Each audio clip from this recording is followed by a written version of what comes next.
पंचतनोद्भूतान् पंचाक्षरमनोपमान् पंचसूत्रकृतो वन्दे पंचाचार्यान् जगद्गुरून् विश्वेशलिङ्गसम्भूतं विश्वविद्याविबोधकं विश्ववन्द्यं सदा वन्दे विश्वाराध्यं जगद्गुरुम्। अथ श्रीरुद्राध्यायः। श्रीरुद्राध्यायेन महाभिषेकः। अस्य श्रीरुद्रस्य प्रश्नस्य अनुष्टुप्-छन्दः। अघोरऋषिः सङ्कर्षणमूर्तिस्वरूपो योऽसावादित्यः परमपुरुषः स एष रुद्रो देवताम्। अग्निः क्रतुचरमायामिष्टिकायाग्नि शतरुद्रीयजपाभिषेकयोर्विनियोगः। सकलस्य रुद्राध्यायस्य श्रीरुद्रो देवताम्। एका गायत्री छन्दः। तिस्रोऽनुष्टुभस्तिस्रः। पङ्क्तयः सप्तानुष्टुभो द्वे जगत्यौ। श्रीपरमेष्ठी ऋषिः श्रीपरमेश्वरप्रीत्यर्थे शतरुद्रीयजपेऽभिषेके च विनियोगः। ॐ अग्निहोत्रात्मने अङ्गुष्ठाभ्यां नमः। दर्शपूर्णमासात्मने तर्जनीभ्यां नमः। चातुर्मास्यात्मने मध्यमाभ्यां नमः। निरूढपशुबन्धात्मने अनामिकाभ्यां नमः। ज्योतिष्ठोमात्मने कनिष्ठिकाभ्यां नमः। सर्वकृत्वात्मने करतलकरपृष्ठाभ्यां नमः। ॐ अग्निहोत्रात्मने हृदयाय नमः। दर्शपूर्णमासात्मने शिरसे स्वाहा। चातुर्मास्यात्मने शिखायै वषठं। निरूढपशुबन्धात्मने कवचाय हुं। ज्योतिष्ठोमात्मने नेत्रत्रयाय वौषठं। सर्वकृत्वात्मने अस्त्राय पठम्। भूर्भुवस्सुवरोमिति दिग्बन्धः। अथ ध्यानम्। आपातालनभस्थलान्तभुवनब्रह्माण्डमाविस्फुरत्। ज्योतिस्फाटिकलिङ्गमौळिविलसत्पूर्णेन्दुवान्तामृतैः। अस्तोकाप्लुतमेकवारमनिशं रुद्रानुवाकाञ्जपन्। ध्यायेदीप्सितसिद्धये ध्रुवपदं विप्रोऽभिषिञ्चेच्छिवम्। ब्रह्माण्डव्याप्तदेहावसितहिमरुचा भासमाना भुजङ्गैः। कण्ठेः कालाकपर्दाकलितशशिकलाश्चण्डकोदण्डहस्ताः। त्र्यक्षा रुद्राक्षभूषाः सुललितविभवाः शाम्भवा मूर्तिभेदाः। रुद्रा श्रीरुद्रसूक्तः प्रकटितविभवा नः प्रयच्छन्तु सौख्यम्। शुद्धस्फटिकसङ्काशं शुद्धविद्याप्रदायकं शुद्धं पूर्णचिदानन्दं सदाशिवमहं भजे। हरः ॐ नमस्ते रुद्रमन्यवउतोतैषवे नमः। नमस्ते यस्तु धन्वने बाहुभ्यामुतते नमः। यातयिषुः शिवतमा शिवं बभूवते धनुः। शिवाशरव्या यातवतया नो रुद्रमृडयम्। याते रुद्रशिवा तनूरघोरा पापकाशिनीं। तया नस्तनुवा शन्तमया गिरिशन्ताभिचाकशीः। यामिषुं गिरिशन्तहस्ते बिभर्षस्तवें। शिवां गिरित्रतां कुरु माहि गुंसेः पुरुषं जगत् शिवेन वचसा त्वा गिरिशाच्छा वदामसें यथा नः सर्वमिज्जगदयक्ष्मगं सुमना असतम् अध्यवोचदधिवक्ता प्रथमो दैव्योऽभिषकम् अहेग्ं च सर्वान् जम्बयन् सर्वाश्च यातु धान्यहम् असव्यस्ताम्रो अरुणमुत बभ्रुस्सु मङ्गलहम् एचेमाग्ं रुद्रा अभितो दिक्षुं श्रिताः सहस्रशो वैशाग्ं हेडयेमहे असभ्यो वसर्पते नीलग्रीवो विलोहितः उतैनं गोपा अदृशन्नदृशन्नुदहार्यहम् उतैनं विश्वाभूतानि सदृष्टो मृडयातिनः नमोऽस्तु नीलग्रीवाय सहस्राक्षाय मेजुषे अथो ये यस्य सत्त्वानोऽहं तेभ्यो करं नमः प्रमुञ्च धन्वनस्त्वमुभयोरार्त्नियोर्जां याश्च ते हस्त इषवः पराता भगवो वपम् अवतत्य धनुस्त्वग्ं सहस्राक्षशते शुधें निशीर्य शल्यानां मुखा शिवो नः सुमना भवम् विज्जं धनुः कपर्दिनो विशल्यो बाणवाग्मुतम् अनेशन्नशेषव आभुरस्य निषङ्गधिः या ते हेतिर्मेजुष्ठमहस्ते बभूवते धनुः तयास्मान् विश्वतस्त्वमयक्ष्मया परिभुजम् नमस्ते अस्त्वायुधाय नातताय दृष्णवे उभाभ्यामुतते नमो बाहुभ्यां तव धन्मने परिते धन्मनो हेतिरस्मान् वृणक्तु विश्वतः अथो यैषुधिस्तवारे अस्मिन्निदेहितम् नमस्ते अस्तु भगवन् विश्वेश्वराय महादेवाय त्र्यम्बकाय त्रिपुरुषाय त्रिपुरान्तकाय त्रिकाग्निकालाय कालाग्निरुद्राय नीलकण्ठाय मृत्युञ्जयाय सर्वेश्वराय सदाशिवाय श्रीमन्महादेवाय नमः इति प्रथमोऽनुवाकः।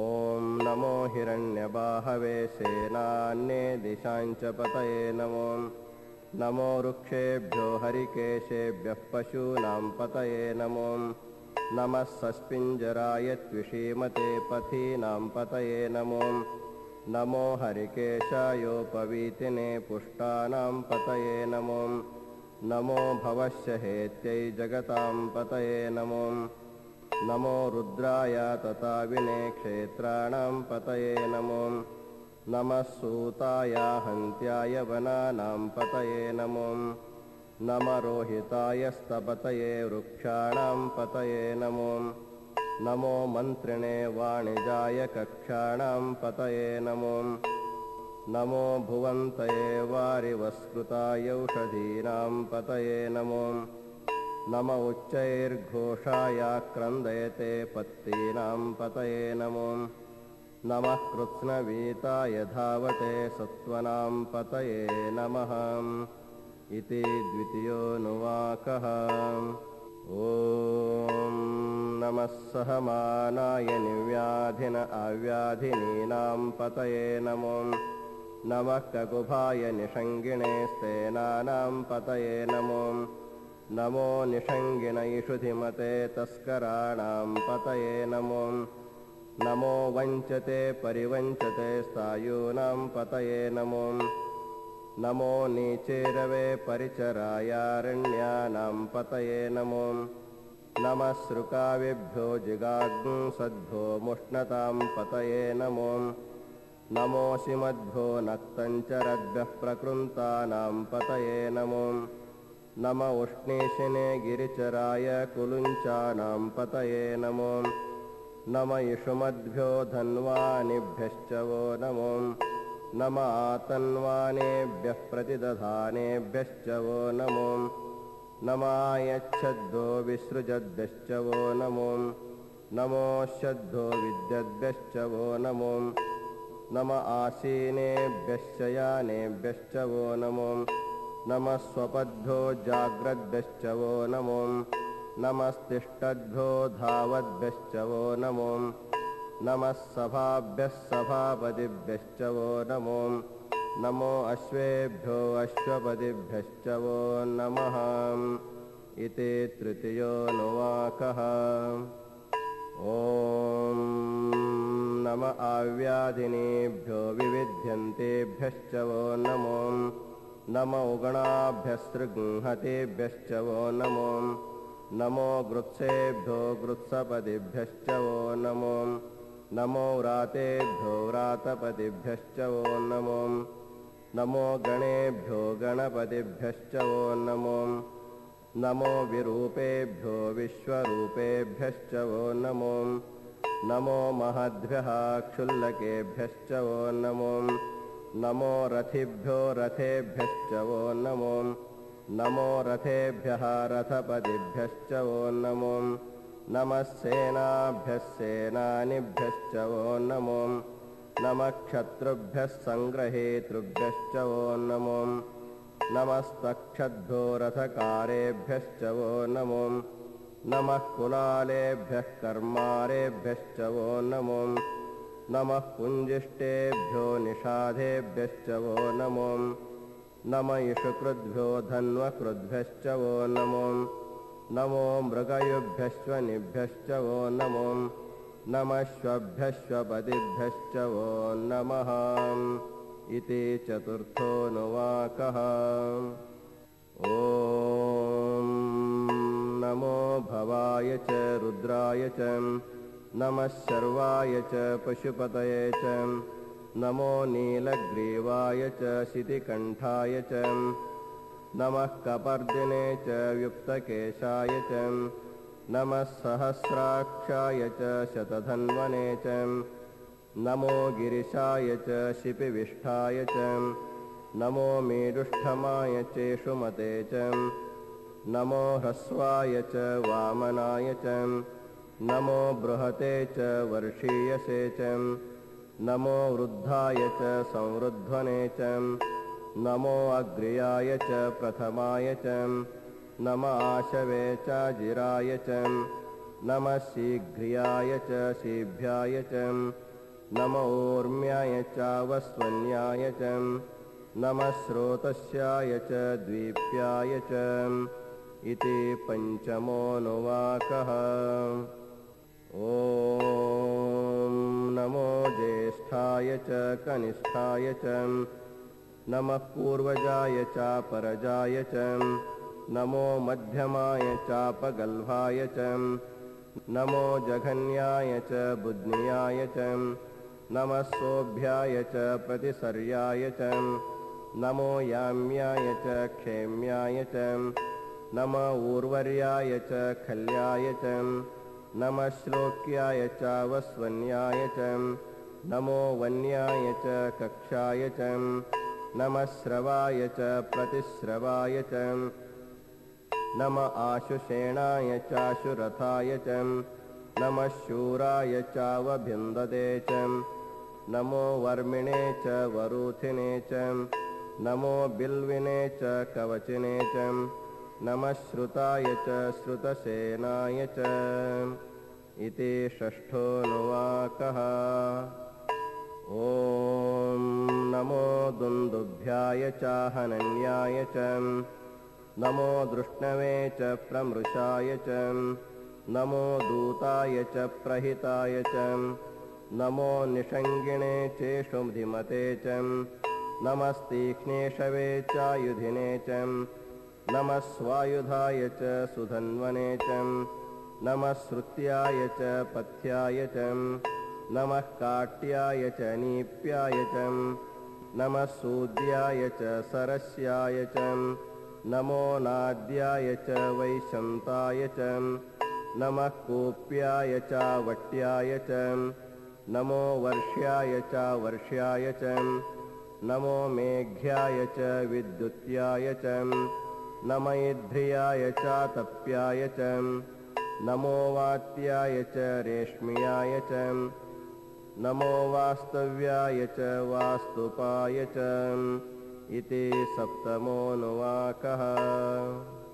ॐ नमः सोमाय च रुद्राय च नमस्ताम्राय चारुणाय च नमः शङ्गाय च पशुपतये च नमो उग्राय च भीमाय च नमो अग्रे वधाय च दूरे वधाय च नमो हन्त्रे च हनीयसे च नमो वृक्षेभ्यो हरिकेशेभ्यो नमस्ताराय च तारकाय च नमः शम्भवे च मयोभवे च नमः शङ्कराय च मयस्कराय च नमः शिवाय च शिवतराय च नमस्तीर्थ्याय च कूल्याय च नमः पार्याय च वार्याय च नमः प्रतरणाय चोत्तरणाय च नमः आतार्याय चालाद्याय च नमः षष्ठ्याय च फेन्याय च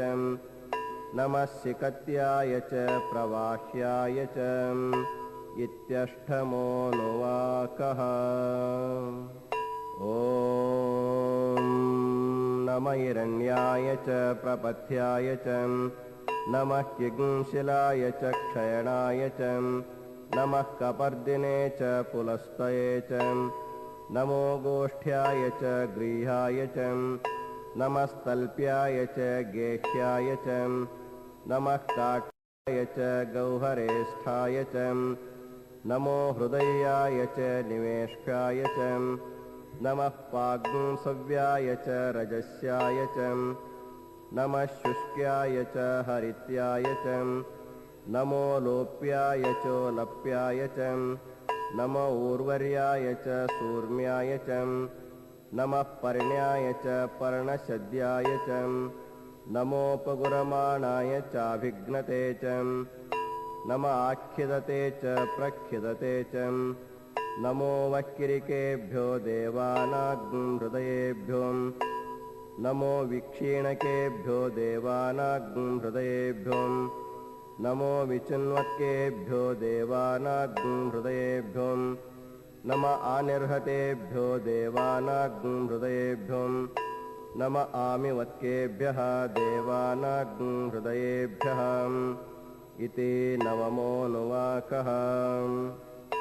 ॐ द्रापेऽन्धसस्पते दरिद्रं नीललोहितं येषां पुरुषाणामेषां पशूनां माभेर्मारो मे येषां किञ्चनाममतं या ते रुद्रशिवा तनुशिवा विश्वाहभेषजीं शिवा रुद्रस्य भेषजी तया नो मृडजीवसे इमागुं रुद्राय तवसे कपर्दिने क्षयद्वीराय प्रभरामहे मतिं यथा नः शमसद्विपदे चतुष्पदे विश्वं पुष्टं ग्रामे अस्मिन्ननातुरम् मृडानो रुद्रोतनो मयस्कृधी क्षयद्वीराय नमसा विधेमते यश्चञ्चयोश्च मनुरायजे पिता तदस्याम तव रुद्रप्रणीतौ मानो महन्तमुत मानो अर्भकं मानवुक्षन्तमुत मानवुक्षितं मानो वदेः पितरं मोत मातरं प्रियामानस्तनवः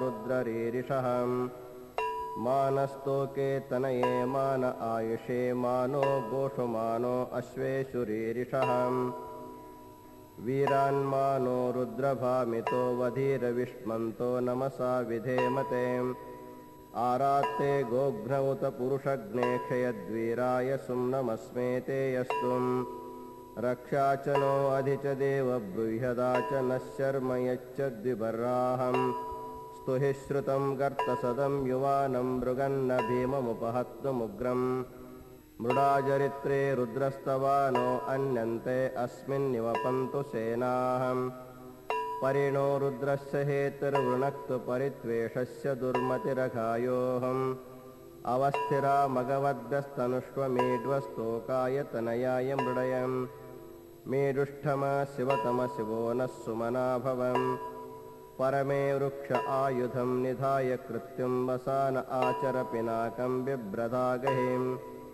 विकिरितविलोहित नमस्ते यस्तु भगवः यास्ते सहस्रगृहेतयोन्यमस्मिन्निवपन्तु ताहं सहस्राणि सहस्रदा बाहुवोस्तव हेतयः तासामीशानो भगवः पराचीनां मुखाकृतिम् इति दशमोऽनुवाकः।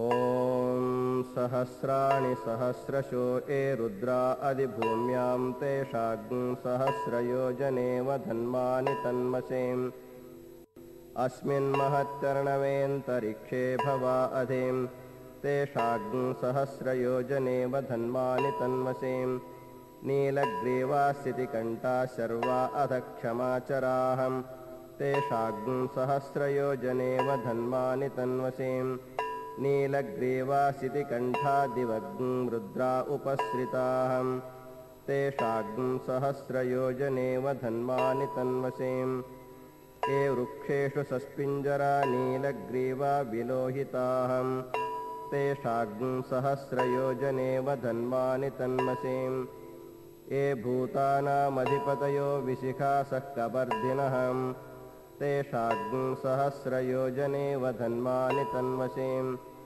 ये अन्येषु विविध्यन्ति पात्रेषु पिबतो जनान् तेषाग्ं सहस्रयोजनेव धन्मानि तन्मसेम् ये पथां पथि रक्षय ऐलबृहदायव्युधः तेषाग्ं सहस्रयोजनेव धन्मानि तन्मसेम् ये तीर्थानि प्रचरन्ति श्रुकावन्तो निषङ्गिणः तेषाग्ं सहस्रयोजनेव धन्मानि तन्वसेम् य एतावन्तश्च भूयाग्ंसश्च दिशो रुद्रावितस्तिरें तेषाग्ं सहस्रयोजनेव धन्मानि तन्वसेम् नमो रुद्रेभ्यो ये पृथिव्यां येऽन्तरिक्षें ये दिवि येषामन्नं वातो वर्षमिषवस्तेभ्यो दश प्राचीर्दश दक्षिणा दश प्रतीचीर्दशोदीचीर्दशोद्वास्तेभ्यो नमस्ते नो मृडयन्तु तेयं जिष्णो यच्छनो द्वेषितं मोजम्बे दधामि इत्येकादशोऽनुवाकः। अथ चमकाध्यायः।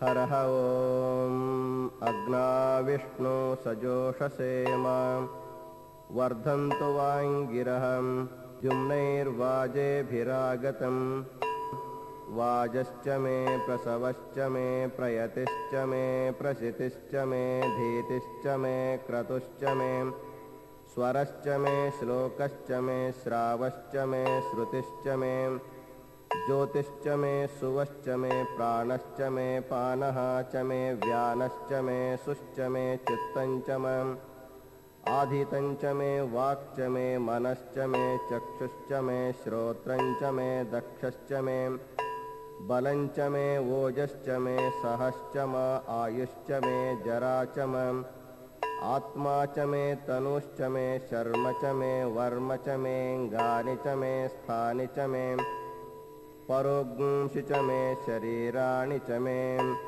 इति प्रथमोऽनुवाकः। ॐ ज्येष्ठं च म आधिपत्यं च मे मन्नुश्च मे भामश्च मे मश्च मे म्भश्च मे जेमा च मे महिमा च मे वरिमा च मे प्रतिमा च मे वर्ष्मा च मे द्राघुया च मे रुद्धं च मे रुद्धिश्च मे सत्यं च मे श्रद्धा च मे जगच्च मे धनं च मे वशश्च मे त्विषिश्च मे क्रीडा च मे मोदश्च मे जातं च मे जनिष्यमाणं च मे सूक्तं च मे सुकृतं च मे वित्तं च मे वेद्यं च मे भूतं च मे भविष्यं च मे सुगं च मे सुपतं च मे रुद्धं च मा रुद्धिश्च मे क्लृप्तं च मे क्लृप्तिश्च मे मतिश्च मे सुमतिश्च मे इति द्वितीयोऽनुवाकः। ॐ शं च मे मयश्च मे प्रियं च मेऽनुकामश्च मे कामश्च मे सौमनसश्च मे भद्रं च मे श्रेयश्च मे वश्यश्च मे यशश्च मे भगश्च मे द्रविणं च मे यन्ता च मे धर्ता च मे क्षेमश्च मे धृतिश्च मे विश्वं च मे महश्च मे संविं च मे ज्ञात्रं च मे सूश्च मे प्रसूश्च मे क्षीरञ्च मे लयश्च मारुतञ्च मे मृतञ्च मे यक्ष्मञ्च मे नामयश्च मे जीवातुश्च मे दीर्घायुत्वञ्च मे अनमित्रञ्च मे अभयञ्च मे सुगञ्च मे शयनञ्च मे सूषा च मे सुधिनञ्च मे इति तृतीयोऽनुवाकः। ॐ मूर्च मे सुनृता च मे पयश्च मे रसश्च मे घृतञ्च मे मधु च मे सग्दिश्च मे सपितिश्च मे कृषिश्च मे वृष्टिश्च मे जैत्रञ्च मा औद्भिद्यञ्च मे रयिश्च मे रायश्च मे पुष्टञ्च मे पुष्टिश्च मे विभु च मे प्रभु च मे बहु च मे भूयश्च मे पूर्णञ्च मे पूर्णतरञ्च मे अक्षितिश्च मे कुयवाश्च मे अन्नञ्च मे क्षुश्च मे विहयश्च मे यवाश्च मे माषाश्च मे तिलाश्च मे मुद्गाश्च मे खल्वाश्च मे गोधूमाश्च मे मसुराश्च मे प्रियङ्गवश्च मे अणवश्च मे श्यामाकाश्च मे निवाराश्च मे इति चतुर्थोऽनुवाकः। ॐ अश्वा च मे मृत्तिका च मे गिरयश्च मे पर्वताश्च मे शिखताश्च मे वनस्पतयश्च मे हिरण्यञ्च मे यशश्च मे शीशञ्च मे त्रपुश्च मे श्यामञ्च मे लोहञ्च मे अग्निश्च मा आपश्च मे विरुधश्च मे ओषधयश्च मे कृष्टपच्यञ्च मे अकृष्टपच्यञ्च मे ग्राम्याश्च मे पशव आरण्याश्च यज्ञेन कल्पन्ताम् वित्तञ्च मे वित्तिश्च मे भूतञ्च मे भूतिश्च मे वसु च मे वसतिश्च मे कर्म च मे शक्तिश्च मे अर्थश्च माम् एमश्च म इतिश्च मे गतिश्च मे इति पञ्चमोऽनुवाकः। ॐ अग्निश्च मा इन्द्रश्च मे सोमश्च मा इन्द्रश्च मे सविता च मा इन्द्रश्च मे सरस्वती च मा इन्द्रश्च मे पूषा च मा इन्द्रश्च मे बृहस्पतिश्च मा इन्द्रश्च मे मित्रश्च मा इन्द्रश्च मे वरुणश्च मा इन्द्रश्च मे त्वष्टा च मा इन्द्रश्च मे धाता च मा इन्द्रश्च मे विष्णुश्च मा इन्द्रश्च मे अश्विनौ च मा इन्द्रश्च मे मरुतश्च मा इन्द्रश्च मे विश्वे च मे देवा इन्द्रश्च मे पृथिवी च मा इन्द्रश्च मे अन्तरिक्षञ्च मा इन्द्रश्च मे द्यौश्च मा इन्द्रश्च मे दिशश्च मा इन्द्रश्च मे मूर्धा च मा इन्द्रश्च मे प्रजापतिश्च मा इन्द्रश्च मे इति षष्ठोऽनुवाकः। ॐ अगुंसुश्च मे रश्मिश्च मे यदाभ्यश्च मे अधिपतिश्च माम् उपाग्ंसुश्च मे अन्तर्यामश्च मा ऐन्द्रवायवश्च मे मैत्रावरुणश्च माम् आश्विनश्च मे प्रतिप्रस्थानश्च मे शुक्रश्च मे मन्थी च माम् आग्रेणश्च मे वैश्वदेवश्च मे ध्रुवश्च मे वैश्वानरश्च माम् ऋतुग्रहाश्च मे अतिग्राह्याश्च मा ऐन्द्राग्नश्च मे वैश्वदेवश्च मे मरुत्वतीयाश्च मे माहेन्द्रश्च मा आदित्यश्च मे सावित्रश्च मे सारस्वतश्च मे पौष्णश्च मे पात्नीवतश्च मे हारियोजनश्च मे इति सप्तमोऽनुवाकः। ॐ युध्मश्च मे बर्हिश्च मे वेदिश्च मे दिष्णियाश्च मे सृचश्च मे चमसाश्च मे ग्रावाणश्च मे स्वरवश्च माम् उपरवाश्च मे अधिश्रवणे च मे द्रोणकलशश्च मे वायव्यानि च मे पूतभृच्छ मा आधवनीयश्च मा आग्नेयद्रञ्च मे हविर्धानञ्च मे गृहाश्च मे सदश्च मे पुरोडाशाश्च मे पचताश्च मे अवभृतश्च मे स्वगाकारश्च मे इत्यष्टमोऽनुवाकः। ॐ अग्निश्च मे घर्मश्च मे अर्कश्च मे सूर्यश्च मे प्राणश्च मे अश्वमेधश्च मे पृथिवी च मे दितिश्च मे दितिश्च मे द्यौश्च मे शक्वरिरङ्गुलयो दिशश्च मे यज्ञेन कल्पन्तां ऋक्च मे साम च मे स्तोमश्च मे यजुश्च मे दीक्षा च मे तपश्च मे ऋतुश्च मे व्रतञ्च मे अहोरात्रयोर्वृष्ट्या बृहद्रतन्तरे च मे यज्ञेन कल्पेताम् इति नवमोऽनुवाकः। ॐ गर्भाश्च मे वत्साश्च मे त्रवीश्च मे त्रवी च मे दित्यवाट्च मे दित्यौही च मे पञ्चाविश्च मे पञ्चावी च मे त्रिवत्सश्च मे त्रिवत्सा च मे तुर्यवाट्च मे तुर्यौही च मे षष्ठवाच्च मे षष्ठौही च म उक्षा च मे वशा च म ऋषभश्च मे वेहच्च मे नड्वाञ्च मे धेनुश्च म आयुर्यज्ञेन कल्पताम् प्राणो यज्ञेन कल्पतामपानो यज्ञेन कल्पताम् व्यानो यज्ञेन कल्पताम् चक्षुर्यज्ञेन कल्पताम् श्रोत्रं यज्ञेन कल्पताम् मनो यज्ञेन कल्पताम् वाग्यज्ञेन कल्पतामात्मा यज्ञेन कल्पताम् यज्ञो यज्ञेन कल्पताम् इति दशमोऽनुवाकः।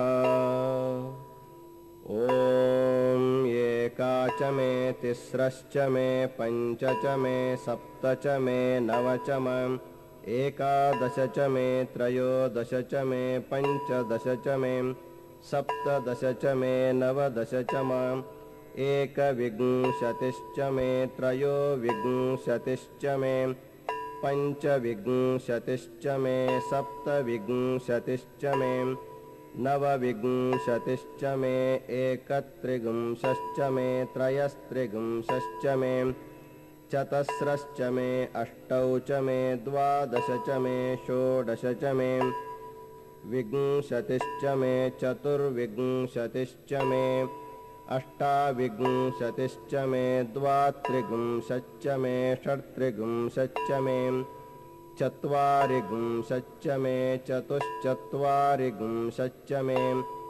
अष्टाचत्वारिंशच्च मे वाजश्च प्रसवश्चापिजश्च क्रतुश्च सुवश्च मूर्धा च व्यस्नियश्चान्त्यायनश्चान्त्यश्च भुवनश्च भुवनश्चाधिपतिश्च इत्येकादशोऽनुवाकः।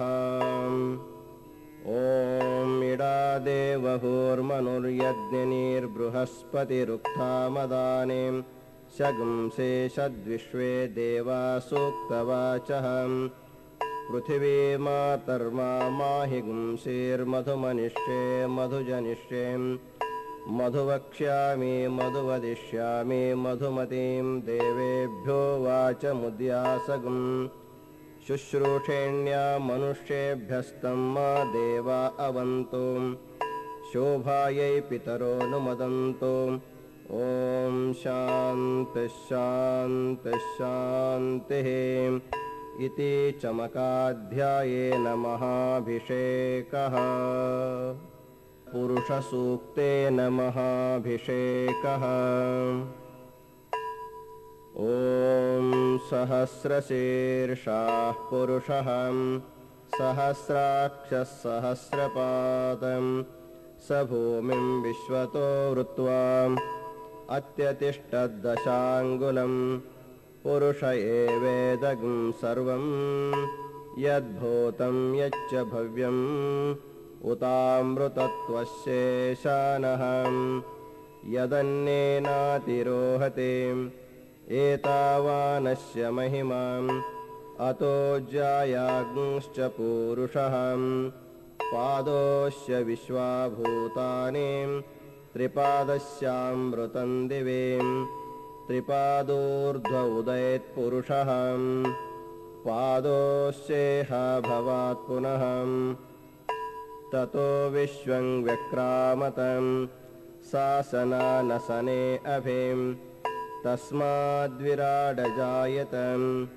विराजो अधिपूरुषः स जातोऽत्यरिच्यतं पश्चाद्भूमिमथो पुरः यत्पुरुषेण हविषां देवायज्ञमतन्मतं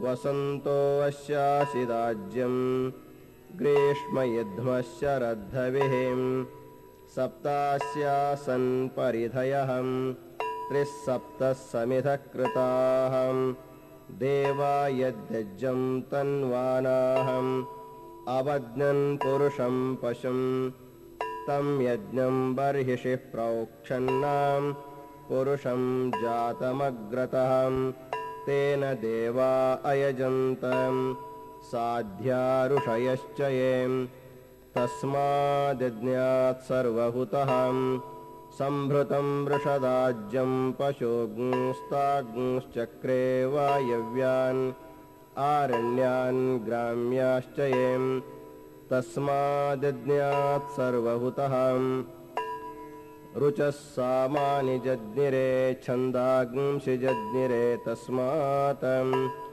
यजुस्तस्मादजायत तस्मादश्वा अजायन्तम् एके चोभयादतः गावो हजज्ञिरे तस्माज्जाता अजावयः यत्पुरुषं व्यददुः कदिधा व्यकल्पयन् मुखं किमस्य कौ बाहो कौ रूपादा उच्येते ब्राह्मणोऽस्य मुखमासीत् बाहोराजन्यः कृतः ऊरू तदस्य यद्वैश्यः पद्भ्याग्ं शूद्रो अजायत चन्द्रमा मनसो जातः चक्षुः सूर्यो अजायत मुखादिन्द्रश्चाग्निश्च प्राणाद्वायुरजायत नाभ्या आसीदन्तरिक्षं शीर्ष्णोर्द्यौ समवर्तत पद्भ्यां भूमिर्दिशश्रोत्रातं